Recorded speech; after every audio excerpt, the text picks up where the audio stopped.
ينتعش المجال البيئي اليوم بالرباط من خلال تدشين جلالة الملك محمد السادس نصره الله لحديقة التجارب النباتية، وتتجسد إرادة جلالة الملك للنهوض بالتربية البيئية والحفاظ على التراث الطبيعي للعاصمة الرباط عبر التدبير المستدام للتربة والموارد البيئية، وكذا تطوير وعصرنة وتحديث القطاع، ومن خلاله يتم تحديث حديقة التجارب النباتية بعد خضوعها لعملية إعادة تهيئة واسعة. أضحت مدينة الرباط اليوم بهذا الإنجاز البيئي الكبير،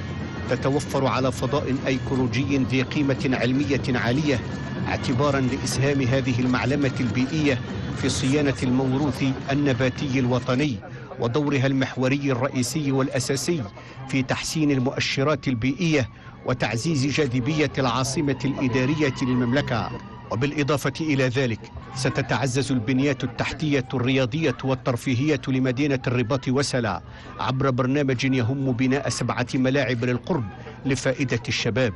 ويتضمن هذا البرنامج الذي خصصت له اعتمادات إجمالية تقدر ب6 ملايين درهم تشييد 3 ملاعب للقرب بالرباط و3 ملاعب للقرب بمدينة سلا. لقد راكمت حديقة التجارب النباتية التي أحدثت سنة 1914 ما يفوق 100 سنة في خدمة البحث العلمي والتنوع البيئي بالمغرب، وظل الدور الأساسي الذي اطلعت به حديقة التجارب النباتية منذ ذلك الحين في استقدام العديد من أصناف النباتات والأشجار المثمرة ودراسة مدى تأقلمها قبل توظيفها بمناطق مختلفة من المملكة. وفضلا عن دورها في مجال البحث العلمي، تطلع حديقة التجارب النباتية المدرجة ضمن التراث التاريخي الوطني سنة 1992 بدور تربوي وثقافي، باعتبارها فضاء مفتوحا للعموم من مختلف الأعمار والفئات الاجتماعية. لكن المهمة الأساسية لحديقة التجارب النباتية تتمثل في إجراء الأبحاث والتجارب العلمية، حيث تتوفر على أزيد من 600 نوع نباتي تشمل النباتات العطرية والطبية، كما تختزن نباتات القارات الخمس، لا سيما النباتات المتواجدة على مستوى البحر الأبيض المتوسط. ومنذ إحداثها على يد السلطان المولى عبد الحفيظ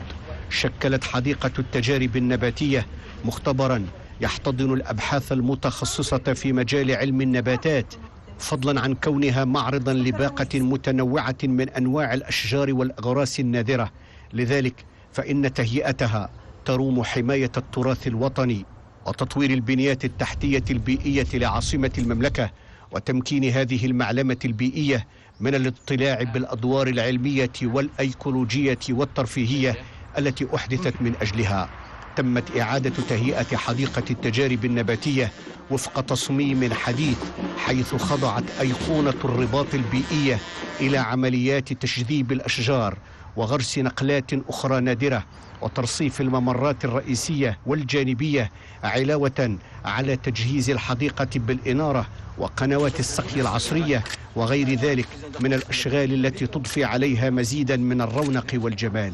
وتشكل الحديقة الأندلسية فضاء للتأمل والتلاقي، تمتزج عناصرها على نحو متناغم يثير الأحاسيس، ويكتمل تنوعها النباتي بجمال المعمار. تحيط بهذه الحديقة الغناء أسوار وأقواس نباتية تباهي العناصر المعمارية وتهدي المقصورات والحجرات ظلها الحاني، ويحاذي النور النباتات محدثا تحولا فيه مع مرور الساعات والفصول.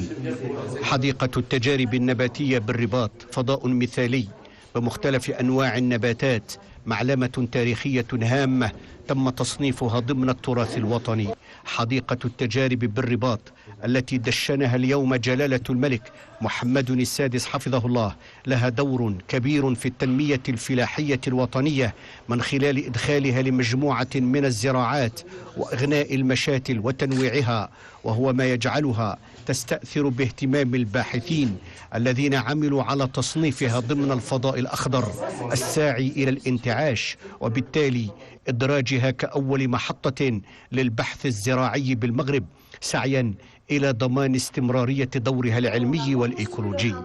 اليوم تحظى الرباط بإنجازات من شأنها أن تعزز مستلزمات الانخراط الكامل في المنظومة الاقتصادية والاجتماعية بتقوية مسالك التأهيل والاتجاه دائما نحو آفاق التحديث والإصلاح في إطار مشاريع مندمجة متكاملة تجعل من جهة الرباط سلازم مرزعير وجهة استقطاب بيئية سياحية متميزة. ومن شأن تفعيل دور التربية والتوعية أن يشكل كما قال جلالة الملك عماد النهج القويم لإنجاح الانتقال الضروري نحو الاقتصاد الأخضر والمتضامن والمحترم للأنظمة الإيكولوجية الطبيعية. إلى جانب التطور البيئي هناك قطب السياحة والترفيه، وهناك التقدم الوازن الذي يعرفه القطاع الخدماتي والخطوات الكبرى التي حققتها الجهة على صعيد التكنولوجيات الجديدة وتنوع الأنشطة في المجال الصناعي والمشاريع البنيوية بالجهة، إلى جانب برج اتصالات المغرب الذي يعزز ثراء التراث المعماري للعاصمة. يشرف جلالة الملك اليوم على تدشين برج اتصالات المغرب بالرباط، وهو البرج الجديد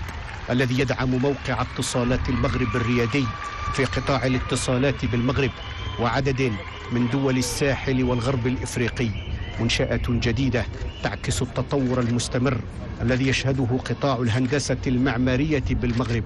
وتعد اتصالات المغرب رائدا أساسيا للتنمية الاقتصادية والاجتماعية ليس بالمغرب فحسب بل أيضا في كل الشقيقات الإفريقيات بوركينا فاسو والجابون وموريتانيا ومالي، عبر الاستثمار المباشر في هذه البلدان، فضلا عن الاستثمار الموجه في بلجيكا عبر المنتوج موبيسود الموجه للجالية المغربية على أوسع نطاق في دول البنيولكس الأوروبية. جهزت هذه البناية الزجاجية الشفافة التي تحتضن المقر الاجتماعي لاتصالات المغرب، والتي صممت لتعكس تجربة وخبرة الفاعل التاريخي للاتصالات بالمملكة بتكنولوجيات تضمن نجاعة طاقية أفضل. روعي في تشييد هذه البناية الذكية المؤلفة من 23 طابقا،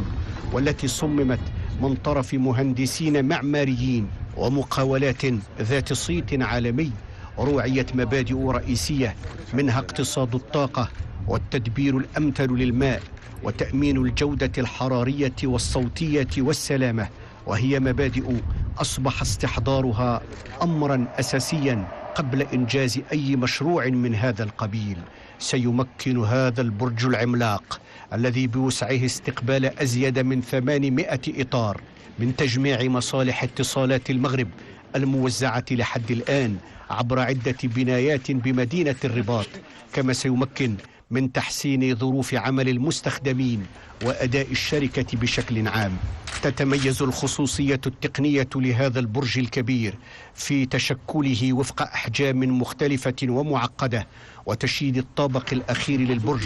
بشكل يجعله مثبتا بطرف واحد يمتد 26 مترا. هو إنجاز ينفتح على آفاق واعدة من التطور، يعزز مكانة المغرب كوجهة نهوض وارتقاء ونماء. هو مشروع رمز للتكنولوجيا والتجديد، مشروع اقتصادي مسؤول ومواطن يحوز على الجائزة التقديرية الخاصة للجنة تحكيم الجائزة الكبرى للبنايات العالمية في منتدى إيكوبوبولدينغ بباريس. إن هذا المشروع الكبير المتعلق بإنجاز بناية من مستوى تقني عال ساهمت في تشييدها كفاءات وطنية ودولية، يأتي كثمرة شراكة بناءة وإيجابية جدا بين فريق عمل مغربي وفرنسي ستكون له انعكاسات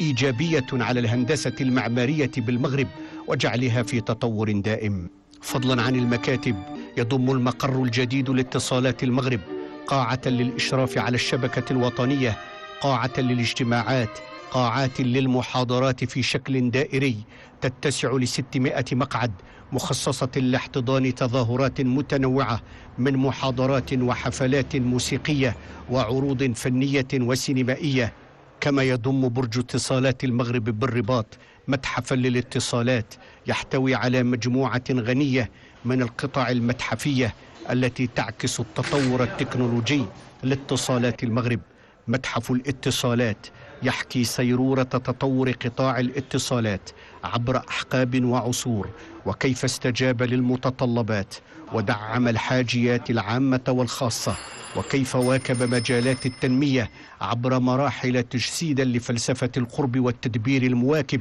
التي كانت معلما بارزا وفكرا طموحا صانت به بلادنا موقعها الريادي عبر التاريخ في كل المجالات والميادين. لقد ظلت اتصالات المغرب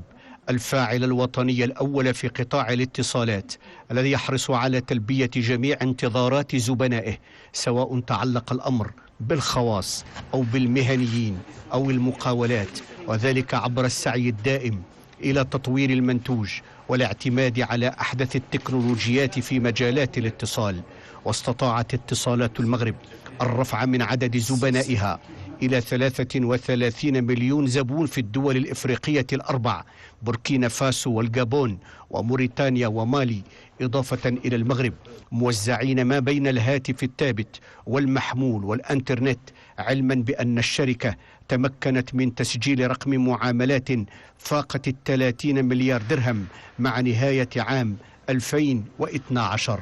وبهذه المناسبة سلم رئيس مجلس إدارة شركة اتصالات المغرب السيد عبد السلام أحيزون لجلالة الملك جهاز هاتف أوتوماتيكي يعود إلى بداية القرن العشرين، وميدالية تذكارية تحمل صورة جلالته، وهو يشرف اليوم على تدشين برج اتصالات المغرب بالرباط الذي يعد عنوانا للتكنولوجيا والتجديد، والذي يتماشى إنجازه بالرباط